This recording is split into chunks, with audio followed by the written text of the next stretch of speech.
السلام علیکم ورحمۃ اللہ وبرکاتہ۔ معزز سامعین کرام، آئیے جانتے ہیں حضرت عمر بن عبدالعزیز اور حضرت عمر بن خطاب رضی اللہ تعالیٰ عنہ کا آپس میں کیا رشتہ تھا۔ معزز قارئین کرام، آپ نے یقیناً وہ واقعہ پڑھ رکھا ہوگا کہ سیدنا عمر فاروق رضی اللہ تعالیٰ عنہ اپنے دور خلافت میں ایک مرتبہ رات کو گشت کر رہے تھے۔ امیر المومنین چلتے چلتے تھک جاتے ہیں اور تھوڑی دیر سستانے کے لیے ایک گھر کی دیوار کے ساتھ ٹیک لگا کر بیٹھ جاتے ہیں۔ اسی دوران گھر کے اندر ایک ماں اور اس کی بیٹی کے درمیان ہونے والی گفتگو آپ کے کانوں میں پڑتی ہے۔ ماں بیٹی سے کہہ رہی ہے، بیٹی اس وقت ہمیں کوئی دیکھنے والا نہیں، اٹھو اور شب کی تاریکی سے فائدہ اٹھاتے ہوئے دودھ میں پانی ملا دو۔ بیٹی جواب میں کہہ رہی ہے، امی جان، خلیفۃ المسلمین کا حکم ہے کہ دودھ میں کسی بھی چیز کی ملاوٹ نہ کی جائے۔ ماں نے کہا، بیٹی عمر تمہیں اس وقت دیکھ تو نہیں رہا؟ بیٹی نے کہا، امی جان، اگر عمر نہیں تو اس کا رب تو ہمیں دیکھ رہا ہے۔ خلیفۃ المسلمین نے یہ گفتگو سنی تو اس لڑکی کی نیکی اور تقوی سے بہت متاثر ہوئے۔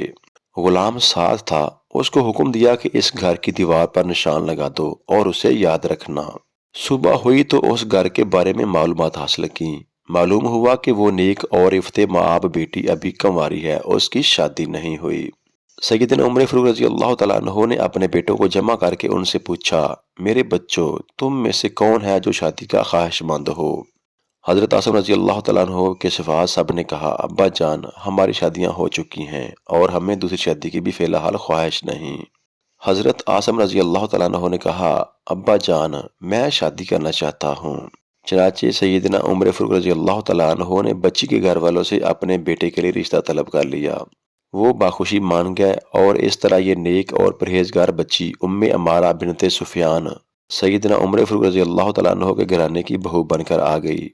حضرت عاصم رضی اللہ تعالیٰ عنہ کے ہاں اس اہلیہ سے ایک بیٹی پیدا ہوئی جس کا نام لیلا اور کنیت ام عاصم رکھی جاتی ہے۔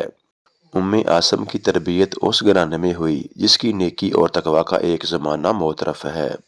ام عاصم جوان ہوئی تو اس کی شادی اموی خاندان میں ہوتی ہے۔ عبدالعزیز بن مروان نے شادی کے لیے شرط رکھی تھی کہ کوئی نیک سیرت خاتون ان کے گھر آئے۔ لوگوں نے انہیں ام عاصم کا بتایا جس میں تقوی کے ساتھ وجاہت بھی تھی۔ آخر وہ فاروق اعظم رضی اللہ تعالیٰ عنہ کی پوتی تھیں۔ اسی ام عاصم کے ہاں بیٹا پیدا ہوا جس کا نام اس کے پڑنانا کے نام پر عمر رکھا گیا، جو آگے چل کر امیر المومنین بنے اور تاریخ میں اپنا نام اس طرح سنہری حروف سے رقم کر کے گیا ہے کہ قیامت تک ان کا نام چمکتا دمکتا رہے گا۔